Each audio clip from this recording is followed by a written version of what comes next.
Welcome to From the Bleachers. I'm your host, as always, Shamus Clancy, coming to you from the wonderful BGN Radio podcast network. Now, recording this around noon on Tuesday. Short week this week. Short week for both the Eagles and us content creators out there. So, Sunday, pretty disgusting, terrible win. The Eagles have lost 3 straight games going into it, so I want to take some solace in that win, enjoy it, savor it, because we don't know exactly when the Eagles' next win's going to come. We have 2 tough games coming up right now on the schedule.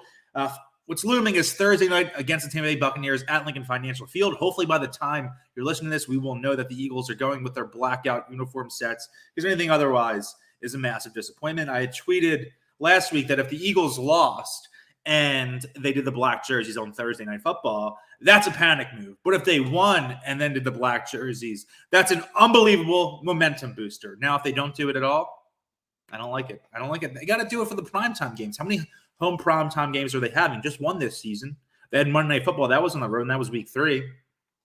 And I guess they have a bunch of divisional games on the back half of the schedule. But for all we know, the Eagles could be completely out of the playoff picture by then. Let's get some energy, some juice going while we still can, right? Last week on the podcast, kind of crushed Sirianni. And for the entirety of the game, essentially, I felt vindicated in the way. Not that I want him to succeed.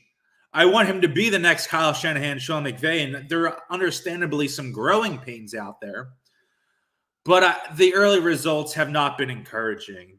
What'll live in infamy is the screen pass attack that looks like Sirianni's playing Madden 06, and he's just saying, oh, well, the screen pass, let's do the jailbreak screen. Jailbreak screen, unstoppable play in Madden.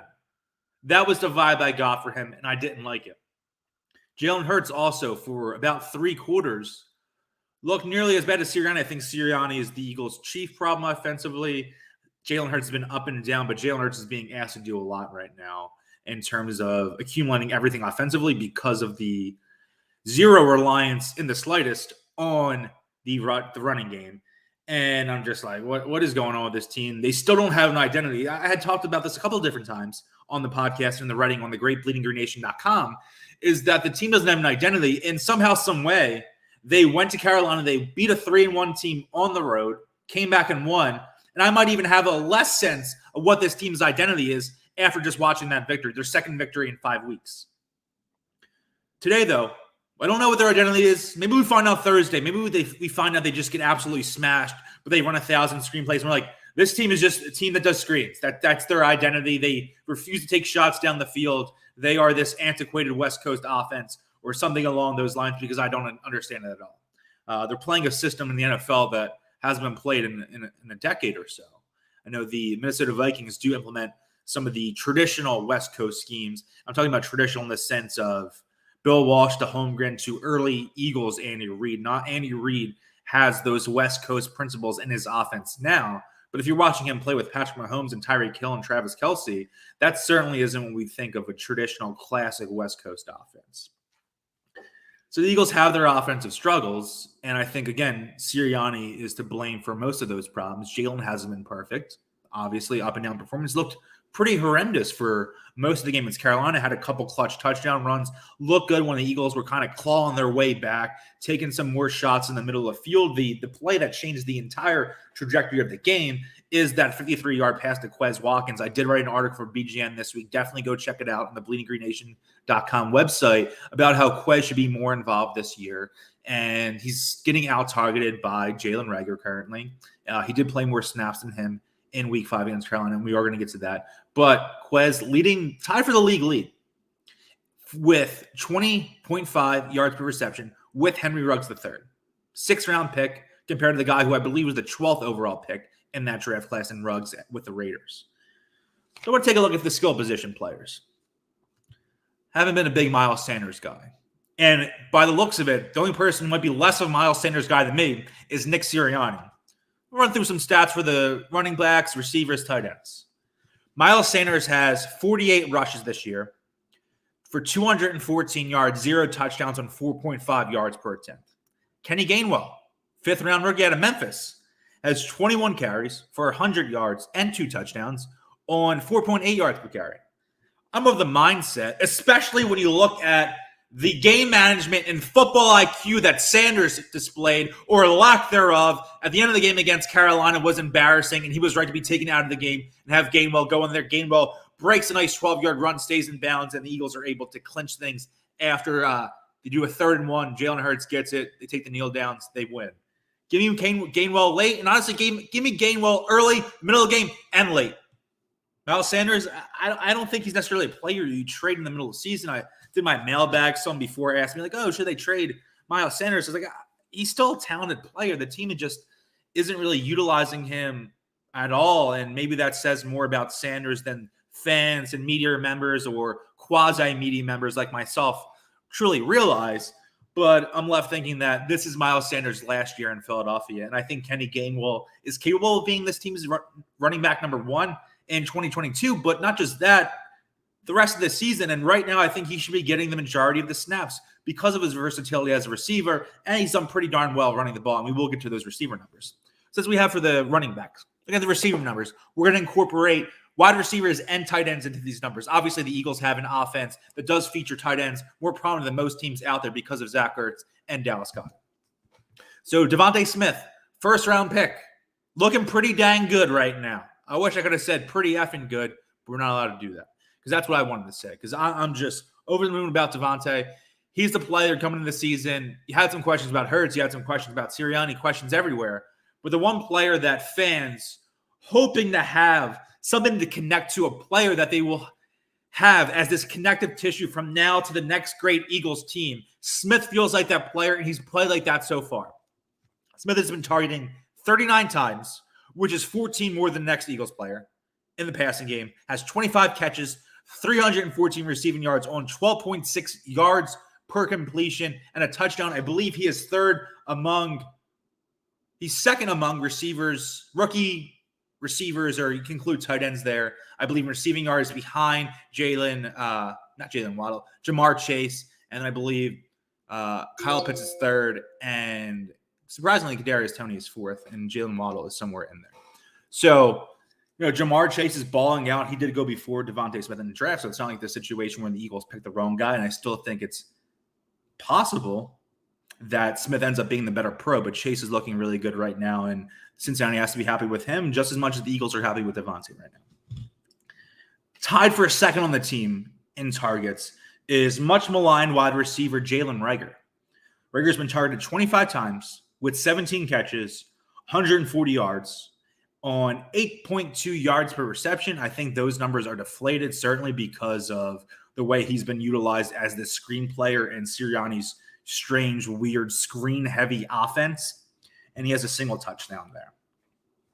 Zach Gertz, tied with him, has 25 targets for 14 catches, 160 yards on 11.4 yards per reception, and a touchdown.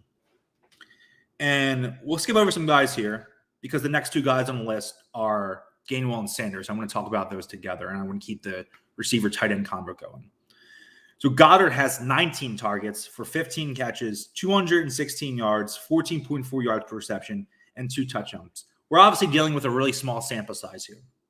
Ertz, through 5 games, only has 6 more targets than Goddard has. So that's not a huge number. But when you're looking at the trajectory of the offense and just going on the eye test, it seems like Ertz is way more involved with this offense than Goddard is. And you think of this guy and Zach Ertz, who the team wanted to trade all offseason, last offseason, had these contract issues keep bubbling up. He's a free agent after this year. And you would have thought that he's a little bit older, he's a little bit slower, his hands aren't as sure as they once were. He should be less of a focal point in the offense. And you're thinking Dallas Goedert contract year, he's younger. He should be entering his prime or his early prime, and this should be a monster season for him. And we just haven't seen that exactly yet. And it's strange because he's been out-targeted, but Ertz has fewer snaps played this year than Goddard in every single week of the season. Week 1, Goddard has 11 more snaps played. Week 2, he has 1 more. Week 3, he has 4 more. Week 4, he has 8 more. And this past weekend against Carolina, he had 5 more snaps than Ertz. So I don't really get that. Dallas, I know he has the 2 touchdown catches, and the most important thing is catching touchdowns, right? Point of the game is a score. But let's get some more Dallas Goedert action because I like the 11 personnel. Nick's done that way more than Doug Peterson did in his last year in Philadelphia. And, I know Jalen Reagor isn't anyone's favorite player right now. And we're going to talk a little bit more about Quez Watkins, who should be the clear-cut number 2 wide receiver on this team. But let's get a little less Zach Ertz out there. A little more Dallas Goedert, a little more 11 personnel. Watkins, who is going into the season, this underrated figure who showcased a lot in training camp and those scrimmages and even in the preseason briefly. Watkins has been targeted 17 times. He has 13 catches for 267 yards on a whopping 20.5 yards per reception, which I had said earlier is tied for the league lead with Henry Ruggs III out of Las Vegas, though he still has 0 touchdowns. He had, the 2 most explosive plays of the year for the Eagles this season. He has that 53-yard catch against Carolina, and he will be infamously known for it, and it's not necessarily his fault. He has that 91-yard reception against the 49ers, and the Eagles failed to score in that drive. And I think that's more on Nick Sirianni than Quez Watkins. I know he got kind of chased down at the end, but he does have blazing speed. And it'd be hyperbole to say he's the best deep threat in the league, and I'm not saying that in the slightest, but he's continuing to be one of the better ones. And before we know it, by the end of the season, he could be one of the best, but certainly not the best. Greg Ward, who I don't even think should be on the field anymore. He's like a basketball. He's a power forward that goes out there just to set picks so guards can run off those screens and hit pull-up threes. He has that penalty in the offensive pass interference situation against Carolina this past Sunday, wipes out a Devontae Smith touchdown. That just can't happen. That just can't happen. The Eagles have had more touchdowns taken off the board through 5 games than anyone in the history of the sport at any level. I don't know if that's true, but it feels true to me. Greg Ward has been targeted 3 times, has 2 catches for 30 yards. Obviously, we passed second grade math. That's 15 yards per reception. Actually has 2 touchdowns, though. One came in kind of garbage time earlier in the season against both the 49ers and then Dallas, I believe, right? So he shouldn't be playing. And if there's ever a situation where the Eagles are going to use 12 personnel, the red zone feels perfect like that because you could swing Goddard or Ertz out wide in the slot and have a kind of a pseudo 11 personnel out there, even if it's not 2 tight ends lining up as inline blockers. And then we have J.J. Arcega-Whiteside, who doesn't even show up on the Pro Football Reference box score for this season because he's played a bunch of snaps but has yet to be targeted. So J.J. Arcega-Whiteside, first team all cardio in the NFL. Congrats, J-Jaw. Maybe throw on 30 pounds this offseason, become a fullback or outside linebacker. I don't hate it. We criticize J-Jaw a ton, and I'm right there. But he grinds. He's a special team player. Does well in special teams, I think. And he could just be a loser and stop caring. But I don't really think that's what he's done. Obviously, he will go down as a massive, massive disappointment as a second-round pick, especially when you look at the receivers they passed over for him, DK Metcalf, Terry McLaurin, so-and-so, and so-and-so. But at least he's trying. I like his energy. And, he works as a blocker. And that's more than Greg Ward and to a degree Jalen Reagor even does right now. I think he's had more of a positive impact as weird as it might sound. And then we get to, again, we're talking about this Gainwell versus Sanders thing. Looking at the passing game, it's increasingly clear that Gainwell is the better target. And it almost feels telling when Miles Sanders is on the field that they're going to do some RPO thing or play action, and never really works for the Eagles. So you have Gainwell's been targeted more than Sanders 21 times, has 14 catches for 122 yards on 8.7 yards per reception, has no receiving touchdowns. Sanders has been targeted 19 times, has 16 catches for 111 yards on 6.9 yards per reception. Nice, but not nice, 0 touchdowns. Gainwell's got to be the guy to me. Been talking about this. I've been gassing him up all offseason, and it seems like a situation where Sanders is a holdover from the previous regime. I know it's the same front office that drafted him. We talked about this, Zoe and I, on last week's Odds and End Zones. As a heads up, because of the weird week, we'll be recording Odds and End Zones Saturday morning, probably be in your ears Sunday, have a long shelf life with the 10-day break in between games. But we didn't see a ton of Gainwell on Sunday as much as I thought they would. And one thing that felt telling to me was that you started seeing Gainwell pop up as a prop bet option for rushing and receiving yards on your DraftKings, your FanDuels, that type of stuff. So it felt a little telling that if you're seeing him in there, he's going to be a greater focal point in the offense. He didn't use a ton of yards, but as I said earlier, that play And towards the end of the game where he rushes for 12 yards after Sanders has those 2 gaffes is incredibly telling of who he is just 5 games into his pro career compared to Miles Sanders in his 3rd season overall in the NFL. So I'm buying all the Gainwell stock. I'm sipping the Kool-Aid. I'm doing whatever. I like him at number 14, wearing the number 14 jersey. Obviously, I'll think of Doug Peterson forever with that. I have a Doug Peterson jersey. Somehow, some way, I finally was able to acquire one in 2020, and then obviously he leaves right after the year. Feels like a jinx that I may have been a part of, but it is what it is. But Gainwell, he should be RB1, and I firmly expect him to be the true RB1 with Miles Sanders not in Philadelphia come 2022. You have Tampa Bay Tom coming to town on Thursday, and I really don't know what to expect. It's a situation, if you're looking at the schedule before the year, similar to Kansas City, where you're thinking, this game's a loss. It's a schedule loss. It's going to happen. Just go in there and enjoy yourself. And I did that against Kansas City. I had fun at the game, but I was still mad because the Eagles did have some chances to win, and they blew it. But we have to look at, and that was a game coming off a huge, crushing, demoralizing loss against Dallas on Monday Night Football. They go down there and they get spanked. But the difference here is that